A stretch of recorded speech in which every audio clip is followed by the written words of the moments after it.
പ്രിയമുള്ളവരെ, ഭഗവാൻ വേദവ്യാസനാൽ വിരചിതമായ ഭഗവത്ഗീതയിലെ സാഖ്യയോഗം എന്ന 2-ാമത്തെ അധ്യായത്തിലെ 37-ാമത്തെ ശ്ലോകമാണ് നാം ചർച്ച ചെയ്യുന്നത്.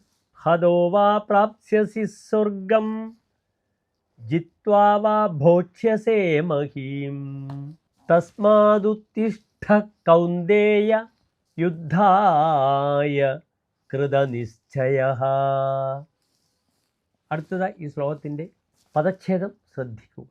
ഹതഃ വാ പ്രാപ്സ്യസി സ്വർഗം ജിത്വാ വാ ഭോക്ഷ്യസേ മഹീം തസ്മാത് ഉത്തിഷ്ഠ കൗന്ദേയ യുദ്ധായ കൃതനിശ്ചയഃ.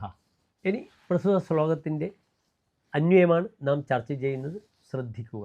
ഹേ കൗന്ദേയ, ഹതോ വാ സ്വർഗം പ്രാപ്സ്യസി ജിത്വാ വാ മഹീം ഭോക്ഷ്യസേ തസ്മാത് യുദ്ധായ കൃതനിശ്ചയഃ ഉത്തിഷ്ഠ. ഇനി പ്രസ്തുത ശ്ലോകത്തിൻ്റെ സാരാംശമാണ് നാം ചർച്ച ചെയ്യുന്നത്. ഭഗവത്ഗീതയിലെ ഏറ്റവും പ്രധാനപ്പെട്ട ഒരു ശ്ലോകമാണ്.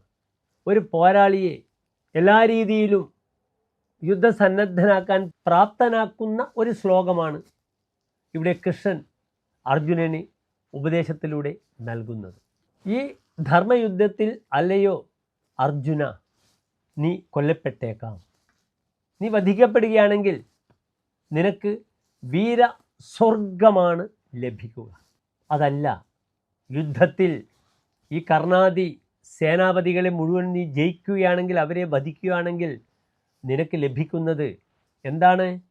രാജ്യമാണ്. ഈ വലിയ ഭൂമിയെ, രാജ്യത്തെ നിനക്ക് അനുഭവിക്കാൻ കഴിയും.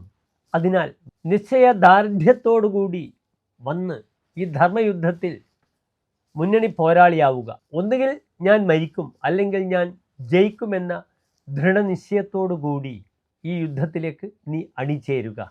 ഇതാകുന്നു പ്രസ്തുത ശ്ലോകത്തിൻ്റെ സാരാംശം. നമസ്തേ.